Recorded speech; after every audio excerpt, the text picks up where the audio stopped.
you're still awake, well, in that case then I suppose I better get on with part 2 of what happened today then, shouldn't I? For those of you who are interested, and because you're watching, that means all of you. Well, today started out as basic as it comes. I woke up really early because of the heat. Just hung around for a few hours before I decided to get my Japanese rail pass cashed in. For those of you who haven't seen these, it's where you can buy a pass for 7, 14 or 21 days for so much money of your own currency.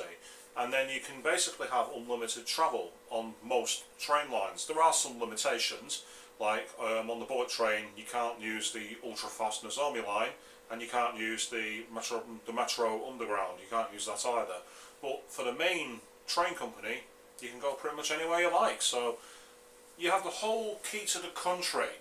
And I was thinking, I'll get that in now because it expires on my birthday. So I've got until then to go to all my events, and I'll have plenty of off days where there's no idol related still happening. And I'm planning to go everywhere. Tomorrow I've already booked myself tickets on the Shinkansen to go from Tokyo to Kyoto, because I've always passed through there, but I've never actually properly taken a look at the place. So I'll be going with my video camera and my stills camera, and I'll be getting some proper footage this time of the outside world, because so far I've not done much of that, and I think I owe all of you the chance to see the great world out there and what exactly it's like. So hold the space, you will get to see it.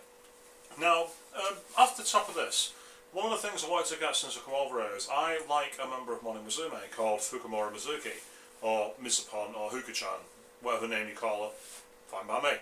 And what it is, I came aware of her when she did an interview with Kikawa Yu on her solo documentary when she went to America and France last year, because Mizuki was a special fan worldwide handshake events in Paris at the same time that Kiko was performing in Orléans in France, and she ended up joining the event. So I did a really nice candid interview on the streets of Paris, and I liked her character. She had this kind of like half regal, reserved character. And then Ouroboros, my friend, he showed me the concert Colourful Character from Monimizume from 2012, and I'd never seen it. And I kind of noticed that she had a really strong vocal power and a really good look to her, and I'm thinking, I think I might be able to get back into this group. I've actually got someone I'm interested in now, Win. And she also then got announced she was going to get a photo book. And I'd seen some of the preview photos, and I imagine many people who follow my blog and follow my Twitter feed have done as well. But if you haven't, it's appealing. You know, let's call it that without lowering the tone too far. I've kind of insinuated enough there. And I said to myself, well, I'm coming to Japan, so I'll get a copy while I'm over here. This is not old by any stretch of the imagination. This is a PB that's been made this year. I believe it was in June. And could I find it? Could I bugger? I went everywhere. I went to Ikebukuro, I went to Shibuya, I went to Shinjuku, I went to Akihabara. I went to all the places I know and love that are good for photo books. I went to ones recommended by my friends. And I could find some of the most random, out-of-place stuff, such as the possible PBs I've already showed you, to Kitarabi's Gravure PB. I even saw another copy of Akada Robin Shoko's bizarre photo album one, which is not even a photo book technically. I saw all these ones that are completely out of left field and out of nowhere, but one from this year, from the flagship group of the Hollow Project, could not find it anywhere. Until today, when my friend Dean took me to a place that I thought was closed, and said, I has it. Win. That's another one to add to the collection, and yes, Gina, you're right. It is one. I thought it was hardback. So that saves me about 200 grams of weight. I like that a lot. Flyweight. It's always a bad problem. Ask Ouroboros, he'll be able to tell you about last time he was there to get himself another suitcase. He went overweight that far. Sorry, dude. Couldn't leave that one out. Needless to say, I'm very happy to have finally picked this up though. I actually found out from a friend online called Slackius, who's a staff member for the forum and magazine, well, sort of forum e-zine JP Hip. Cool place, check it out if you can. And he said that apparently it had one printed run, and then that was it. It just disappeared for some reason. And apparently, if you get the limited edition one, that's not the limited edition to my knowledge, on the Japanese Amazon, it goes for 18,000 yen. Do you know how much that is in sterling? £120. madness. £120. You got to love Auto. These guys throw money at anything. Apparently even the standard one I've got can go for nearly 4,000. So I'm quite lucky at a shop in Akihabara. I had it for just under 2. I know a couple of people have said, can you find me one? The hell I went through to find this one, I'm not anticipating it very easily. But it's possible. We shall see.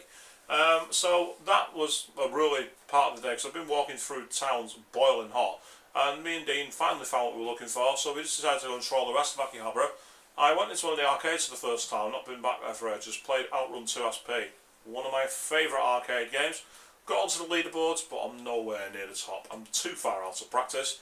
I'll rectify that by the time I go home though, that I can assure you. Also we found a couple of games which surprised us. There's actually an arcade cabinet of F-Zero. Now if any of you are retro gamers like me, that's a classic from the Super Nintendo, which was Wipeout before Wipeout was born. It was a fantastic game. I never knew an arcade version was even made. It was made years after the SNES release, but who cares? It looked awesome. I didn't get to go on it, but Dean did. And he said it was hardcore, but he enjoyed it. I've got to go back there and give that a try, because that looked absolutely incredible. Always cool to see that kind of thing rocking and rolling. I did something today which was very foolish. I like retro games, so Akihabara, and one of the few places that still sells a lot of the old consoles and the old games. So I thought, I want to take a look at some of these. They might be in Japanese, but with certain consoles don't even need to be plugged in. Others you can get step-down transformers for. And of course, if you've got a Super Nintendo, all you need is that weird splitter thing where you put an official UK game in, and it can work. So I'm thinking, why not? Let's see if we can find some gems. And there was a lot of gems out there, which was like making me go, ooh, tempting. And I was going through and I was seeing consoles of all manner and creed like that. I saw a Game Boy Mini, which I'd never even heard of. It was literally like, if it's ain't Kikoya's CD, it was kind of like that deep, and it had a screen that was like around the eyes and the chin. It was no size whatsoever. Really, really weird. I'm thinking, how would you be able to play that? It'd be like playing with the. I think even the screen on my camcorder here is bigger than it, and it's not that big. I can assure you. So very strange. We also saw like some ones that should never have ever been allowed to be sold. A Jaguar CD, a Philips CDI, but there was one set up and I had to try it. I wish I hadn't, because it was too painful. Today, I played Virtual Boy.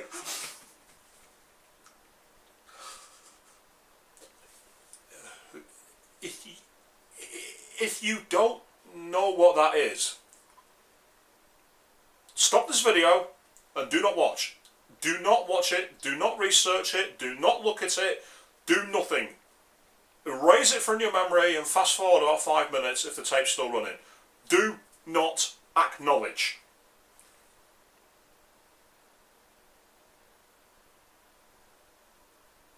Okay, that's the 5-second warning. You've had your chance to skip ahead. If you haven't, and you don't know about it, I am not responsible if you go out and find out what this is about. This was the world's worst console. It was a terrible attempt to make a portable virtual reality game. In fact, I can't do this justice. I can't rant enough about it. Go to the YouTube channel for Cinemassacre, get the Angry Video Game Nerdless, and watch his Virtual Boy review. He sums it up far better than I ever could, far more entertaining, and he actually has it working so you can see it. There you go. I warned you not to research it, but if you want to, that's the way to go. Go on, get out of here. Now, for those of you who do know about it, you're all probably wincing going, why did you do that? Well, have you ever seen those things on buildings where it's got a big red button that says, do not push the red button, we are not responsible? What do you want to do? You want to push the button, you want to see what it's like. Is it really as bad as everyone makes it out to be? It's worse. Oh, it's a lot worse. I put it in, like, the store, to the credit, I'd actually got it in a way you could play it. Well, so they'd had it on the end of a case, and it was literally riveted to the shelf, so it was completely rigid. And it was at pretty much head height. I had to crouch down a little bit, but then I'm 6'2". I'm a giant when it comes to Japan. In general, there are big people out there, I know, but in general, I'm a lot bigger than most of the population, so it's not built for people of my height and upwards. But still, I put my eyes into the slots, and I started playing. After less than 2 minutes, I was in pain. It hurt. It physically hurt to play. I honestly do not know how Nintendo, when they actually had this and the thing played it and went, that's okay, they can't have played it for more than a minute, because if they had done, they'd have said, we can't release this, it's too bloody painful. People will get hurt. Fortunately, the game I was playing was somewhat halfway decent. It was Wario Land, which is a very decent spin-off of the Mario series. For one problem, it's on Virtual Boy. It should have so been resurrected on another console and done properly. Nintendo, if you're watching this video, Wii U Virtual Console, please redo it. The guy deserves much better than he's got on Virtual Boy. That's so not fair. But anyway, I was literally for 10 minutes afterwards. There is a picture, by the way. My friend Dean has put that on my Twitter feed. I believe it's also up on my Facebook wall now. I don't know because I've not checked it. I asked him to put it up there. So you can see me looking like an idiot playing the Virtual Boy. And you're thinking, looking like an idiot, you always do. But hey, looking even more of an idiot. We'll put it off like that. Fortunately, my eyes started to clear up, so we then went for I took Dean to the Hello Project store. We've never actually been to the new one in Akiba, and it's a nice wide area. It's a nice wide place, and it's got like a special like stage area for events and so forth. I didn't order anything today. I have been asked to order something, but I want to put it a few days after mine, purely so that. Pure for convenience, so that way I don't mix the orders up or anything like that. It gives a couple of days stay, so my order's safe, and then the second order will be guaranteed. So I'm just checking out for everybody's interest there, the people involved.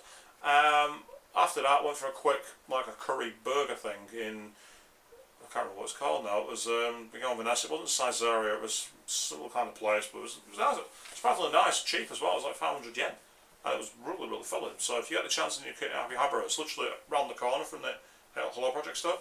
It's right there, and it's really nice, really worth checking out.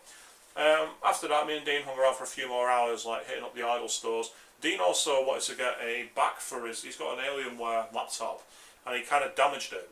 I won't say how, but he's kind of got some damage to the back of it, and he was hoping to get it replaced. And this guy was so trying to play the attendant. The attendant spoke English, which is awesome.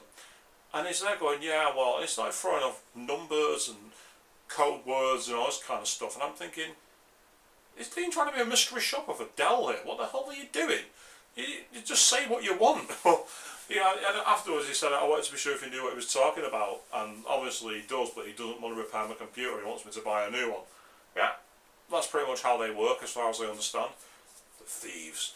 And then afterwards we went into the very big, it's not like stadium come mall behind Akihabara. I went into the electronics store there, and some of the stuff on sale, I really do not know where you get the money for it.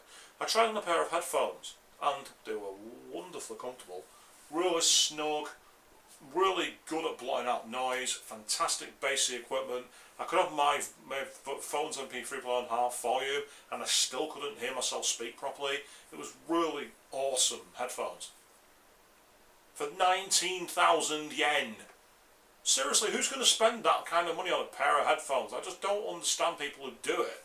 I've since been told by Ouroboros that apparently in Ikebukuro there's a place that sells some that are about £1,000.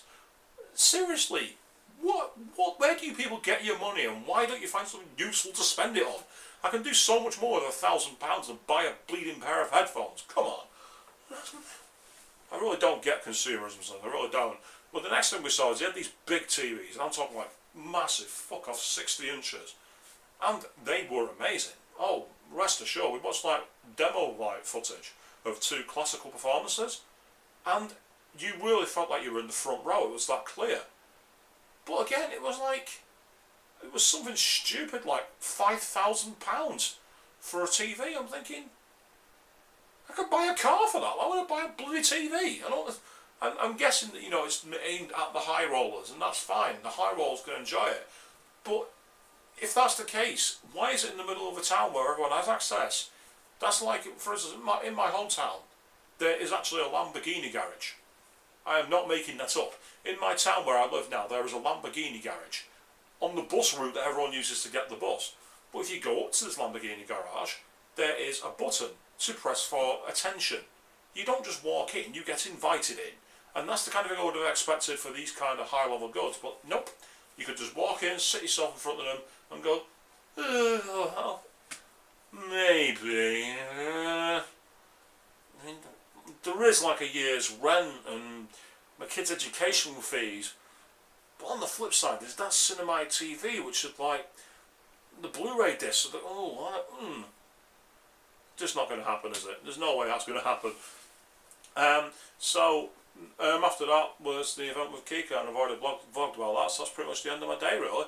As I say, random, crazy, all kinds of stuff happened. And tomorrow is where it's going to get serious, because I'll have quite a few on the road videos, and then hopefully at the end of the evening I'll also have a vlog entry to summarising it all in general, where I'll have some good footage and good photographs of Kyoto. Really looking forward to it. That's the first of the cities what I'll go to. There are many more, and I do have the time, and crucially, I have the pass. So therefore, money technically isn't an object. It is when I get there and I need to eat and everything else, but we'll cross that bridge when we come to it. So in the meantime, I'm Swishbone. Follow me on Twitter if you aren't already, so @Swishbone. And I'll see you all in the next entry. Take care. Good night.